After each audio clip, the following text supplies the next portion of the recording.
So this week's episode of My Hero Academia, it was definitely posing the idea and the question, basically saying, what are you willing to risk in order to save someone? And we get to learn exactly what happened to Tokoyami and Dark Shadow that made him lose complete control. I was under the impression it was just there was so much darkness around, and just with all the chaos that's kind of around them, it'd be understandable if he lost control and Dark Shadow went on a rampage. But we learn exactly that one of the villains attacked Shoji, and then essentially he lost one of his duplicates in terms of his arms, and that rage and anger made him lose control, and then we see what happened to Tokoyami and Dark Shadow. And what's interesting about this is you're looking at this and saying, okay, so he actually does have pretty damn good control. He was in the darkness all this time, as we can see in the flashback. Sure, it was really quick, but we can see that he was using Dark Shadow without losing control. But even when he does lose control, it doesn't seem like it actually is the worst thing ever if he could master that ability. Because here's the thing, we were dealing with some pretty wicked villains in this episode, and one of the villains was even giving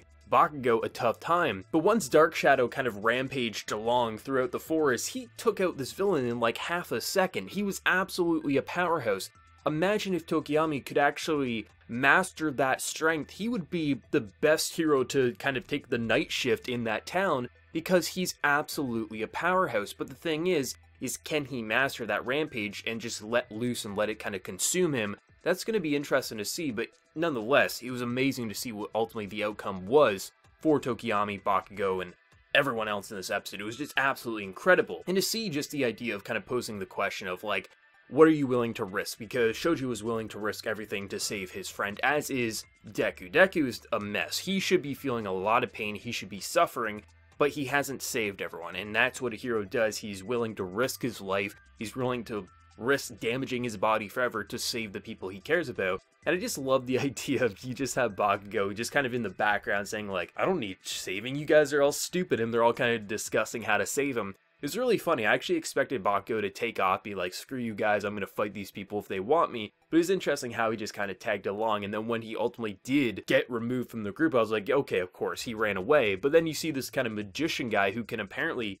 turn people into small capsules and just take them away. And it does confirm the idea that essentially they want to show him the dark side and try to recruit him over because they feel like his persona and his power would be perfect for the cause, which isn't surprising, but just how everything played out, it was actually a little unexpected with some of these villains, especially the villain, I think her name was Toga. She seems to be this vampire-like girl who just loves sucking on blood for some reason. She definitely had more of a gimmicky persona in my books, and that's not bad. Like, gimmicky personas are the ones that you kind of expect or you think are typical for shows, and that's exactly what she felt. She felt like this kind of like goofy, and she kind of feels like that moe villain girl in a lot of ways, but there's something about her like dialogue, the way she was interacting with these characters, the way she felt frightening, but also kind of like you just wanted to laugh at her absurdness, and the idea that she got flustered by Deku. I mean, it's to be expected with her type of character, but it was pretty humorous and entertaining to see the fact that she's telling her other friends, who are absolutely evil people, saying like, yeah, I made some new friends and I found a boy that I like. It was just humorous to see that. Just seeing everything kind of come together in this episode, it doesn't feel like we're 6 episodes into the series. It really doesn't. It feels like we're 3 episodes in.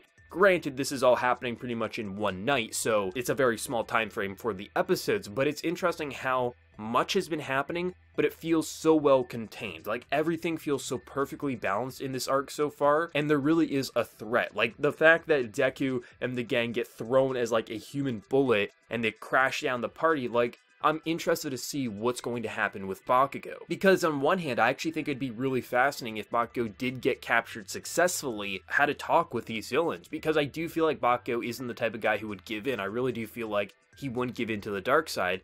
But I do expect he will get saved here and he won't actually have to go over. But it will be interesting to see what they're going to do. But I do like the idea of some of the other heroes who you may not think are going to participate much in this fight. You know, like Momo, I believe is her name, and she attached a tracer to one of the villains, so even if they do get away, they will be able to track him down. But I do expect the outcome is going to be something like Bakugo won't go over to them, he will get freed from his capsule, they'll fight, they'll kick ass, they will retreat, and then because of that tracer, they'll be able to track them down, and some of the pro heroes will be able to deal with it, or something like that. I expect maybe something is going to happen to that nature. But next week's episode is going to be very exciting, as is every episode. Like, we're leaving off on a cliffhanger, like, we're fighting some villain. It's going to be amazing. But the thing that really excites me is because we're at a very uneven playing field. We got some villains who are more or less at full strength. We have Deku, who can hardly walk.